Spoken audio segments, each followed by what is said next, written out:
네, 안녕하세요. 연합인포맥스 이마랑 특파원입니다. 네, 오늘 9월 30일 금요일인데요. 뉴욕 3대 지수 모두 큰 폭으로 하락을 했습니다.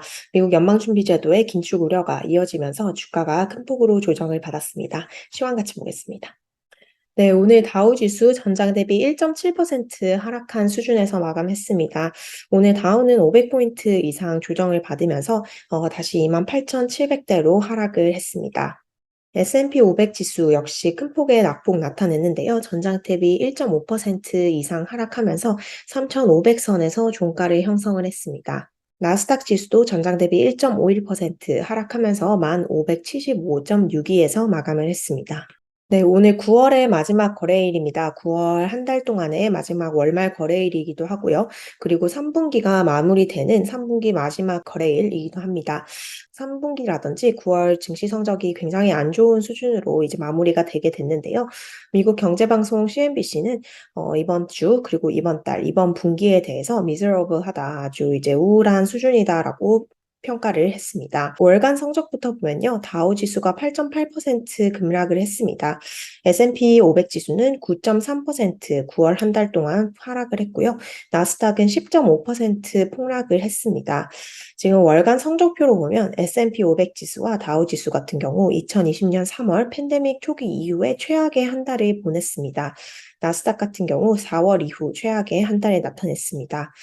네, 9월 성적표만 역사적으로 비교를 해봐도 이번 올해 2022년 9월이 굉장히 안 좋은 한 달이었는데요. 9월 한 달의 성적만 비교하면 다우의 성적표가 지금 2002년 금융위기 이후 최악이었다라고 합니다. S&P 500 그리고 나스닥 역시 9월 한 달 동안 봤을 때 2008년 이후 최악의 수익률을 나타냈습니다. 네, 분기 수익률도 기록적으로 안 좋은 수준 나타냈는데요. S&P 500과 나스닥 지수가 2009년 이후 처음으로 3개 분기 연속 하락세를 나타냈습니다. 다우 같은 경우도 2015년 이후 처음으로 3개 분기가 연속적으로 마이너스 수익률을 나타냈습니다. 네, 오늘 증시 끌어내린 요인 역시 인플레 우려입니다. 오늘 미국 연방준비제도가 가장 선호하는 물가지표인 PCE 물가지표, 8월 PCE 물가지표가 나왔습니다. 어제 이제 GDP 발표되면서 2분기 PCE가 나왔었는데요. 오늘은 8월 수치가 나왔는데 굉장히 인플레이션이 높은 수준을 그대로 유지를 했습니다. 네, 연준이 가장 중요하게 보는 이 PCE 지표가 변동성이 큰 에너지와 식료품을 제외한 8월 근원 PC 가격 지수입니다. 이 8월 근원 PC 가격 지수 같은 경우 지난해 같은 기간 대비 4.9% 상승한 것으로 집계가 됐습니다. 저널치라든지 월스트리트 저널의 예상치였던 4.7%를 상회를 하는 수준입니다. 이 근원 PC 가격 지수 지난 7월에는 이제 전월 대비로는 보합 수준을 나타냈었는데요. 8월에는 여기서 이제 상승세로 또 방향을 틀었습니다. 8월 근원 PC 가격 지수가 전월 대비 0.6% 오른 것으로 나타내면서 한 달 만에 다시 상승세로 방향을 튼 모습입니다. 근원을 제외한 8월 PC 가격 지수 같은 경우는 지난해 같은 기간 대비 6.2% 상승을 하면서 전달 기록인 6.4% 상승에 비해서 소폭 완화가 되긴 했지만 연준이 가장 중요하게 보는 이 코어 지표가 좀 굉장히 안 좋은 흐름을 보이면서 가파른 물가 압력을 다시 한번 확인을 해줬습니다.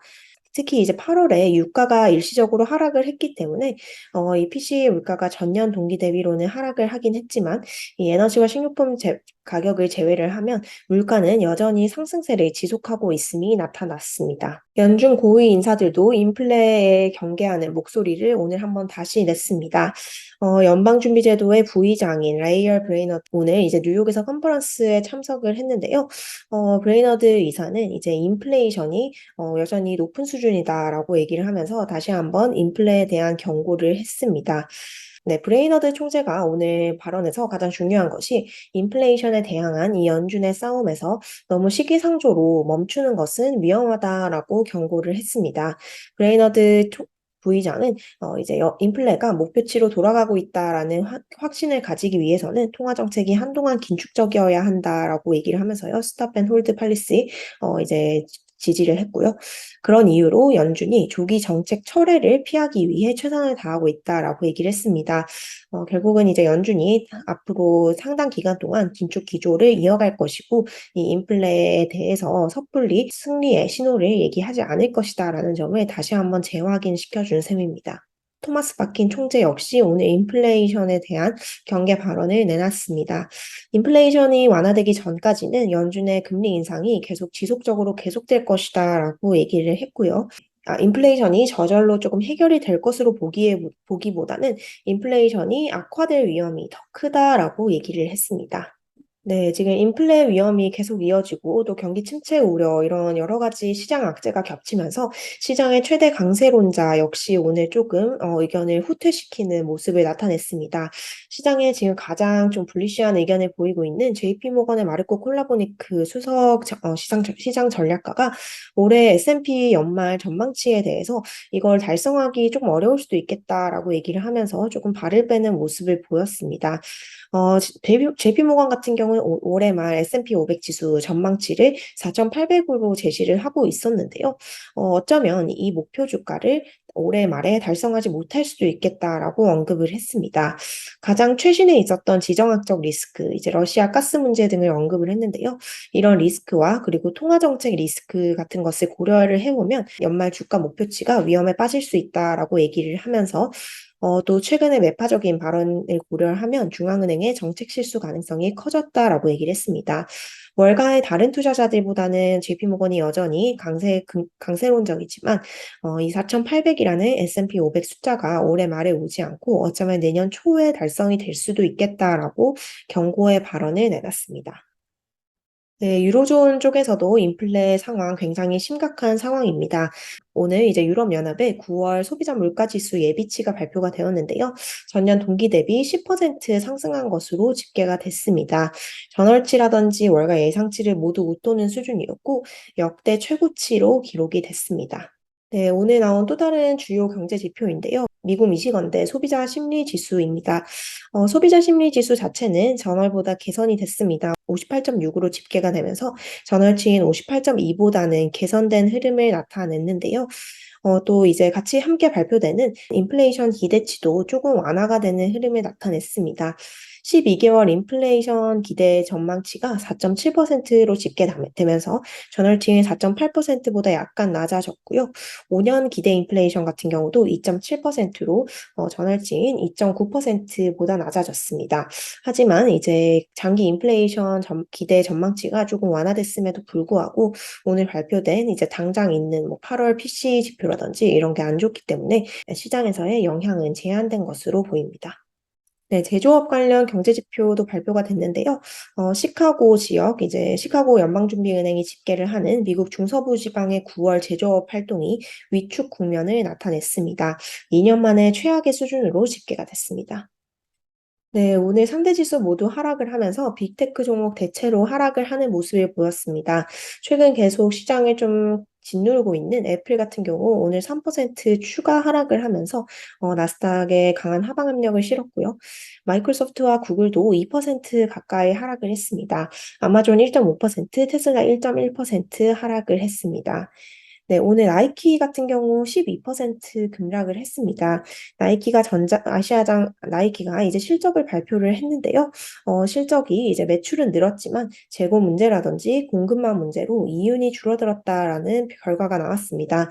그 여파 나이키 주식 오늘 매도세가 펼쳐졌고요. 2001년 이후 최악의 하루를 보냈습니다. 카니발 역시 실적을 발표했는데요. 실적이 부진했고 가이던스도 시장의 예상을 하회했습니다. 카니발 주가 오늘 23% 이상 급락을 했습니다. 오늘 페이스북이 0.54%, 메타 플랫폼스가 0.54% 하락을 했습니다. 지금 메타 플랫폼스는 엄청난 주가 하락세를 경험을 하고 있는데요. 이에 따라서 메타 플랫폼스의 시가총액이 뉴욕 증시 10위 아래로 이제 떨어지는 해프닝도 발생을 했습니다. 이제 전일 메타 플랫폼스의 시가총액이 3,666억 달러로 이 엑손모빌보다도 낮은 수준으로 떨어졌다라고 하는데요. 메타 플랫폼스의 시가총액이 엑손모빌보다도 낮은 수준으로 떨어진 것은 2017년 이후 처음 있는 일입니다. 네, 반면 오늘 넷플릭스 같은 경우 1% 하락하는 데 그쳤는데요. 넷플릭스 같은 경우는 이번 3분기 동안 무려 주가가 37% 이상 급등을 했습니다. 2018년 이후 최고의 분기였다고 하는데요. 넷플릭스가 지금 도입을 하고 있는 광고 기반 요금제가 상당히 월가에서 좋은 평가를 받고 있는 것으로 보입니다. 네, 마이크론 같은 경우 오늘 약 강보합 수준에서 마감을 했는데요. 일본 정부가 마이크론의 공장에 이제 지원을 한다는 호재가 나오면서 마이크론 주가 상승을 했습니다. 네, 9월 한 달, 이제 정말 쉽지 않은 한 달이었는데요. 나스닥 지수가 10% 이상 폭락을 했고, 3분기 성적도 기록적으로 안 좋은 수준으로 나타났습니다. 이제 다음 주부터는 4분기 거래가 시작이 되는데요. 중간 선거도 앞두고 있고, 통상 중간 선거를 앞둔 분기에는 주가가 이제 오르는 경향이 있습니다. 또 연말에 오는 산타랠리, 매년 뉴욕 증시에서 나타난 흐름이고요. 이제 어려운 3분기를 보냈지만 4분기를 이제 기대를 하면서 저는 다음 주에 뉴욕 이후 라이브로 함께 찾아오도록 하겠습니다. 감사합니다.